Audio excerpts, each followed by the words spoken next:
Bonjour à tous, je m'appelle Loïs et aujourd'hui j'ai eu envie de vous faire partager un petit peu mon quotidien. Je pense qu'il est pas évident pour un neurotypique de se rendre compte ce que ça fait de cumuler les neuroatypies comme c'est mon cas. En effet, je suis au potentiel, autiste, j'ai un trouble de l'attention avec des alternances d'hyper et hypoactivité. Les alternances étant dues principalement à l'autisme par le biais de la dysfonction exécutive et de l'immense fatigabilité de l'autisme. Sans l'autisme, je serais peut-être beaucoup plus hyperactif, certainement même. J'ai un trouble de la coordination motrice, qu'on appelle également la dyspraxie. Et enfin, comme beaucoup d'autistes, si ce n'est la totalité, je souffre également de stress post-traumatique, notamment dû aux différentes agressions que j'ai subies, mais pas seulement. Les échecs répétés qu'on vit quand on est neuroatypique dans un monde qui n'est pas fait pour nous génèrent des micro-traumatismes ou des traumatismes plus importants. Et ces échecs répétés vont s'engrammer en nous et générer des comportements d'évitement afin d'éviter de faire une crise d'angoisse.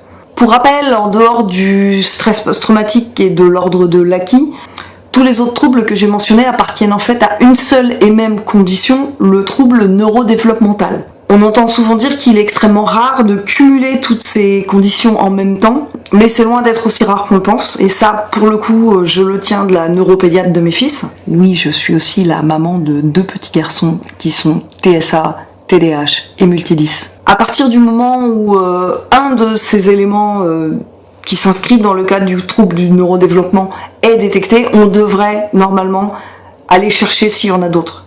La probabilité d'en avoir d'autres quand on en a un, elle est drastiquement beaucoup plus élevée. Mais je vais arrêter là avec la théorie. Aujourd'hui, le but c'est de vous montrer un peu comment on vit avec tous ces symptômes. Personnellement, je le vis comme un dialogue imaginaire entre différentes parties de moi qui cohabitent et sont rarement d'accord les unes avec les autres. Des fois, c'est l'HPI qui gagne, des fois le TSA lui met des bâtons dans les roues. TSA, c'est trouble du spectre de l'autisme. Quand par exemple je trouve une nouvelle façon super méga efficace de faire quelque chose et que le TSA m'en empêche par peur de bousculer mes habitudes. Et puis des fois le TDAH s'en mêle et là pour le coup j'agis avec impulsivité, je ne me préoccupe pas de savoir quelle est la meilleure manière de le faire, quelles sont mes routines en la matière, juste j'y vais, je fonce et on verra bien les dégâts. J'ai eu beaucoup d'accidents de la route et j'ai subi plusieurs agressions à cause de cette impulsivité. Et même quand j'arrive à savoir exactement comment je veux faire les choses, la dyspraxie associée à la dysfonction exécutive du TSA m'empêche de le faire.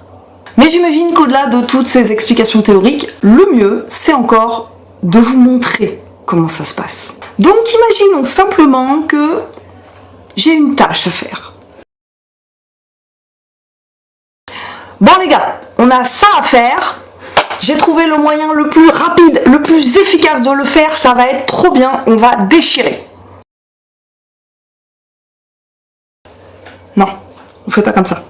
On fait pas comme ça, on n'a jamais fait comme ça, il n'y a pas de raison de changer, on fait comme d'habitude. On va pas commencer à bousculer les routines, hein. Les routines, on les a établies pour une bonne raison, donc on respecte les routines. On a toujours fait comme ça, on fait comme d'habitude. Mais mec, tes routines, elles étaient valables à l'époque, mais là c'est pas pareil, c'est pas adapté en l'occurrence. Les gars, je voudrais pas dire, mais je vous rappelle que j'ai 2 mains gauches. Donc votre truc là, c'est bien gentil, mais on va pas y arriver. C'est pas possible.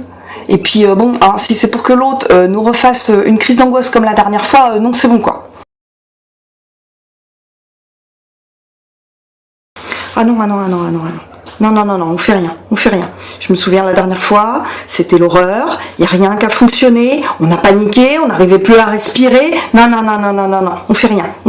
C'est bien de rien faire, on va rester à la maison, on va rien faire, hein. On va regarder Friends, d'accord? C'est bien Friends, hein. Je connais Friends, ça me rassure. On va se mettre au lit, hein. On va aller au lit et on va aller regarder Friends. Ah oui, ça je veux bien. Friends c'est bien. On aime Friends, on connaît Friends. Jennifer Aniston, elle est belle. Et Chandler, il est rigolo. Et le meilleur épisode, c'est l'épisode 8 de la saison 5, quand Monica, elle met la dinde sur la tête et que Chandler, il lui dit qu'il l'aime. Bon, les gars, vous me saoulez tous.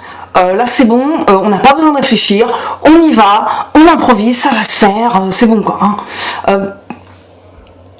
On devait faire quoi au fait? Hé, il y a un pigeon là-bas, trop cool!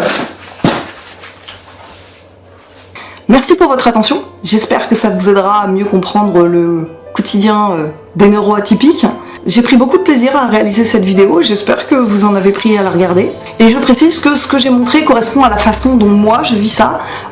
Ça n'a rien de scientifique et ça n'a rien d'universel. Merci à tous!